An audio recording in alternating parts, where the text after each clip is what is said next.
सोचिए, आपको डॉक्टर ने बोला है आपको स्लिप डिस्क है, आपकी स्पाइन खराब है, अब आपको ज़िंदगी भर इस दर्द के साथ जीना पड़ेगा। ज़रा इमेजिन कीजिए उस पल को, है ना, कैसा फील होगा। डर, जो लोग ये देख चुके हैं, इस पल से गुजर चुके हैं, उनको पता है कि सिर्फ डर, घबराहट, निराशा होगी। और ये सोच के कि अब ज़िंदगी पहले जैसे नहीं रहेगी आपकी। तो ये स्टोरी सिर्फ आपकी नहीं है, ये लाखों भारतीयों की कहानी है। एमआरआई या एक्सरे रिपोर्ट में कुछ लिखा आता है और हम मान लेते हैं कि ज़िंदगी अब ख़त्म हो गई। इंडिया में अवेयरनेस की बहुत कमी है। Even back pain, neck pain से रिलेटेड अवेयरनेस की कमी तो पूरे वर्ल्ड में ही है।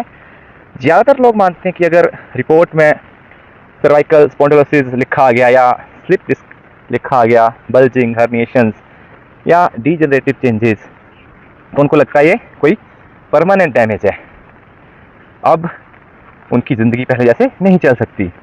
तो फिर क्या होता है? फिर होता है कोई अपना ड्रीम पैशन छोड़ देता है, कोई जिम छोड़ देता है, कोई डांस स्पोर्ट्स का सपना छोड़ देता है, या इवन लोग अपने घरों का डे टू डे लाइफ का वर्क करना ही छोड़ देते हैं, कोई सिंपल घूमना फिरना ही छोड़ देता है। क्योंकि फिर पेन में तो आपको बाहर जाने की इच्छा ही नहीं करती, आप बस लगे रहते हैं किसी न किसी तरीके से अपने आप को ठीक करने में, क्योंकि आपको एक्टिविटी करने में डर लगता है कि दर्द बढ़ जाएगा, शरीर डैमेज हो जाएगा, स्पाइन डैमेज हो जाएगी। आपको डॉक्टर ने ऐसे ही डराया होता है। लेकिन ये सच है कि एमआरआई या एक्सरे की फाइंडिंग्स अक्सर नॉर्मल होती हैं। यस, जितना भी आपके रिपोर्ट्स में लिखा होता है, कोई भी बड़े से बड़ी दिक्कत उसमें लिखी हो, 70 to 80% हेल्दी लोगों के एमआरआई में भी सेम चेंजेस देखने को मिलेंगे, डीजनरेशंस या बल्जिंग, हर्निएशंस। किसी का भी एमआरआई नॉर्मल नहीं होता है, ट्रस्ट मी। कहते हैं कि it is abnormal to have a normal MRI, trust me, ये रिसर्च से प्रूव हो चुका है। रिपोर्ट में जो दिखता है वो हर बार आपके दर्द का कारण होता ही नहीं है। तो फिर सवाल ये उठता है कि रूट कॉज क्या है? आपको पेन हुआ, आपने एमआरआई कराई, तो उसमें तो कुछ ना कुछ चेंजेस आए, तो डॉक्टर बोलते हैं हाँ यही आपके दर्द का कारण है। बट नहीं, ये डिटेक्टिव वाली गेम नहीं है कि आपको कोई सबूत मिल गया और आपने उसको कल्प्रिट ठहरा दी कि यही है। तो यहाँ पे आती है डॉक्टर जॉन सार्नो की टीचिंग्स बीच में। डॉक्टर सार्नो ने कई डिकेड्स तक थाउजेंड्स ऑफ पेशेंट्स को हील किया उनके डिबिलिटेटिंग बैक पेन से, नेक पेन से, और बताया कि ज़्यादातर क्रोनिक पेन का कारण स्ट्रक्चरल डैमेज नहीं है बल्कि इमोशंस और स्ट्रेस हैं। Yes, you heard me right.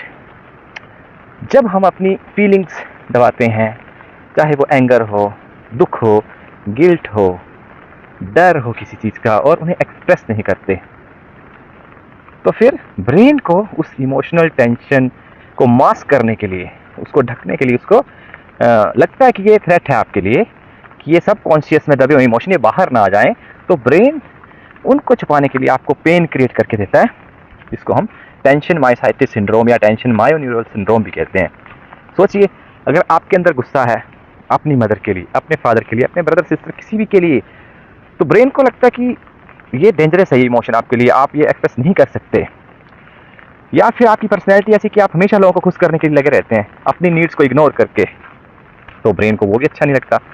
जब आप अपने आप को परफेक्ट बनाने का दबाव डालते हैं कि मेरे को हर चीज़ में परफेक्ट होना, परफेक्टली करना है, तो आपका अनकॉन्शियस माइंड इतनी टेंशन क्रिएट करता है कि ब्रेन पेन को ट्रिगर कर देता है। वो पेन के पास भी आपके ब्रेन में ऑलरेडी है कि कौन सा पार्ट ब्रेन का एक्टिवेट हो तो आपको पेन फील होगा। यस, क्रॉनिक पेन की कंडीशन में most of the time pain जो है आपका ब्रेन क्रिएट करता है। यस, आपकी बैक में पेन का कोई मैकेनिज्म नहीं है, your back can not feel the pain और create the pain, and also your neck, your knee, your headaches, constant headaches are not produced in the head, they are produced in the brain, they are created by the brain। सारा pen brain का ही खेल होता है, brain में ही वो create होता है। और ये सब बहुत आजकल रिसर्च का टॉपिक है, बहुत अच्छे अच्छे डॉक्टर इसके ऊपर रिसर्च कर रहे हैं। आपको मेरी बातों पे विश्वास नहीं है, जबकि आपको करना चाहिए, क्योंकि मैंने 7 साल से ज़्यादा कॉन्स्टेंट नेक पेन को, जिसको डॉक्टर्स ने स्पॉन्डिलोसिस बोला था, जिसकी वजह से मैं भी थक हार चुका था, मैंने भी सब काम करना छोड़ दिए थे, ज़िंदगी जैसे ख़त्म सी हो जाती है, आपकी लिमिटेड हो जाती है, बस पेन के ऊपर आपका पूरा लाइफ घूमता है कि पेन, इसको कैसे ठीक करूं, क्या करूं, इसके लिए कौन सी दवाई खाऊं या कौन सी एक्सरसाइज करूं, कौन सा स्ट्रेचिंग करूं, कौन सा योगा करूं। तो अब मैं बड़ी खुशी के साथ आपको बता सकता हूं कि मैं वो सब पीछे छोड़ आया हूं। क्यों? क्योंकि मैंने इस कंसेप्ट को समझा, इसको अपनाया, इसके लॉजिक को समझा। ट्रेडिशनल जो आपको डर बिठाया जाता है डॉक्टर्स के द्वारा, एक मेडिसिन कम्युनिटी के द्वारा, उसको मैंने अपनी बॉडी पे ट्रस्ट किया, डॉक्टर सारनो की टीचिंग्स पे ट्रस्ट किया, क्योंकि ऑलरेडी लाखों करोड़ों लोग उनको देख के ठीक हुए हैं वेस्ट में, और इंडिया में भी अब धीरे धीरे ये आपका ये जो कंसेप्ट है ये पॉपुलैरिटी गेन कर रहा है। तो आप मेरी बात से फिर भी नहीं आप ट्रस्ट करते तो आप गूगल पे जाके डॉक्टर सारनो के बारे में पढ़िए, डॉक्टर होवर्ड शूबनर हैं उनके बारे में पढ़िए, डेविड शेक्टर हैं उनके बारे में पढ़िए, एलन गॉर्डन हैं, लॉरिमल मूसली हैं पेन साइंटिस्ट, डैन बुगलियो हैं यूएसए से, उन्होंने खुद अपने बैक पेन को क्योर किया, इतने सालों के बैक पेन को, वो अब कोचिंग देते हैं टीएमएस की। और इंडिया में छोटा सा प्रयास मैं करने की कोशिश कर रहा हूँ, क्योंकि अच्छा लगता है जब मेरे वीडियो देख के ज़्यादा नहीं तो 10-20 लोग भी ठीक हुए होंगे अब तक, उनके कमेंट्स में देखता रहता हूँ तो एक खुशी मिलती है। तो कोशिश तो करता हूँ मैं कॉन्स्टेंटली वीडियोस बनाने की, बट कई बार लाइफ की अदर कमिटमेंट्स अलाउ नहीं कर पाती, फिर भी मैं कोशिश करता हूँ कि मंथ में 1-2 वीडियो तो मैं ज़रूर अपलोड करूँ। और जब तक ये बेसिक कंसेप्ट इंडिया में भी लाखों लोगों तक ना पहुँचे तब तक हम रुकेंगे नहीं। तो आगे बढ़ने से पहले मैं आपको जो आप डॉक्टर्स के नाम बताए, डॉक्टर जॉन सारनो एंड अदर्स, उनके बारे में आप ज़रूर पढ़िए। उनकी डॉक्टर सारनो की बुक है हीलिंग बैक पेन, उसके रिव्यू पढ़िए।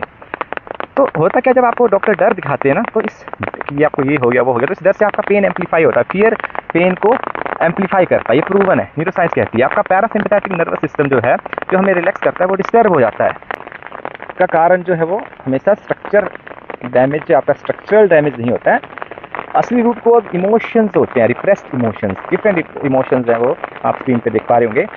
तो उससे क्या है कि ब्रेन का जो डिफेंस मैकेनिज्म है वो एक्टिवेट हो जाता है कि आपको खतरा है, इमोशंस को थ्रेट की तरह फील करता है ब्रेन, और पेन एक थ्रेट का रिस्पॉन्स है।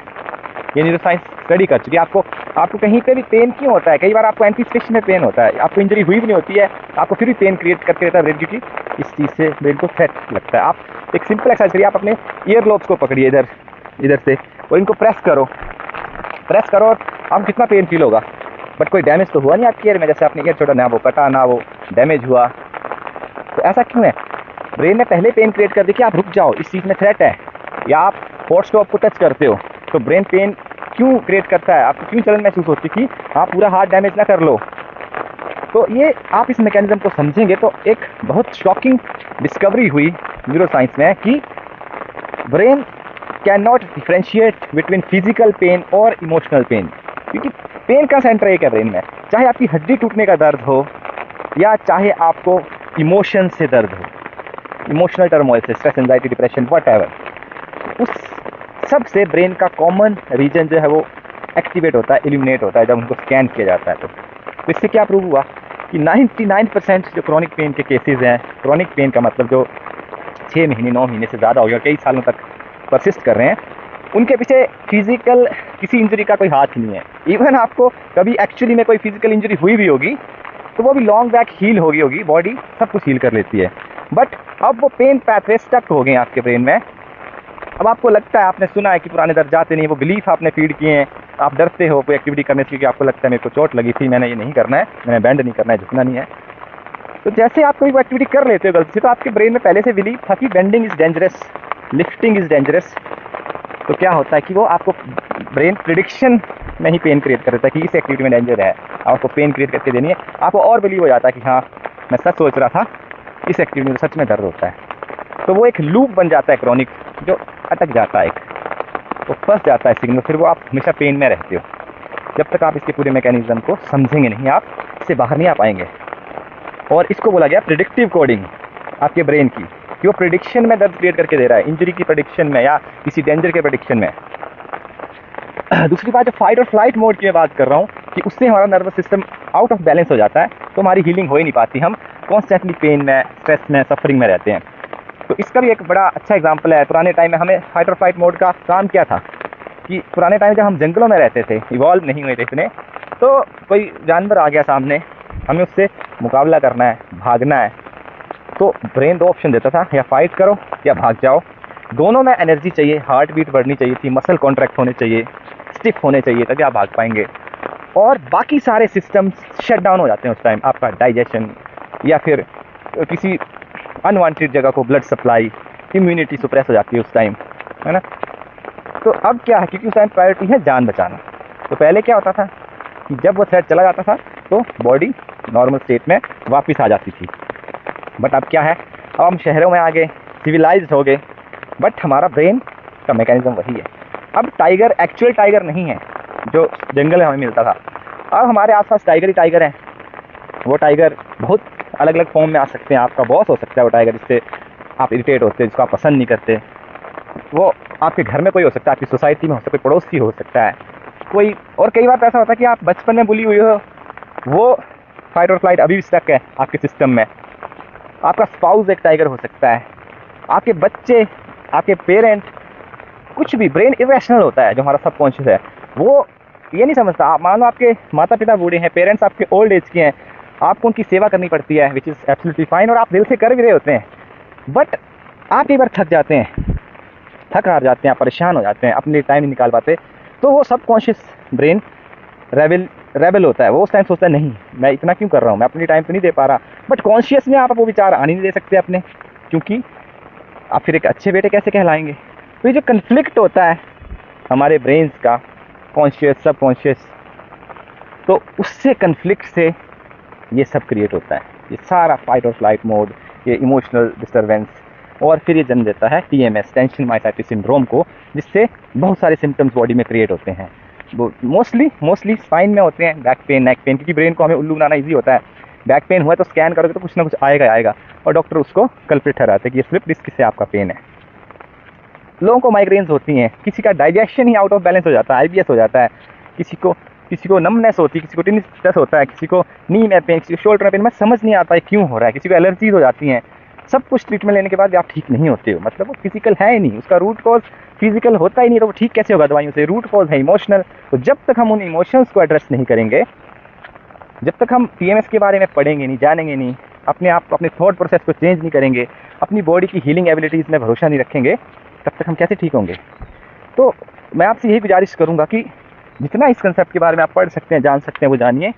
और मेरे चैनल मिशन पेन फ्री पे जाइए, वहाँ पे जितने भी वीडियोज़ हैं उनको, जैसे कोई भूखा होता है ना तो खाना मिलता है, वो कैसे खाता है। तो अगर आप थक चुके हैं अपने पेन से, अपने सफरिंग से, सब कुछ आजमा चुके हैं, तो उन वीडियोस को ऐसे घोट के पी जाइए। आप बहुत कुछ डिस्कस किया उनमें, हर वीडियो में कुछ नया मैसेज है। तो और कुछ भी डाउट हो तो आप कमेंट्स पे जब मर्जी पूछ सकते हैं। I will reply you as soon as possible. तो आज की वीडियो में सिर्फ इतना ही बोलूँगा कि आप जानिए TMS के बारे में और अपने डर को भगाइए। कैसे TMS को ठीक करना है वो भी बहुत सारे वीडियोस में डिस्कस किया हुआ है, बट आपका आधा पेन तो इस वीडियो को समझने से ही चला जाना चाहिए। अगर आप एक्चुअली दिल से इस कंसेप्ट को माने तो half of your chronic pain would evaporate instantly और soon after a week, I can guarantee you. So I will see you in the next video. So you take care and bye bye.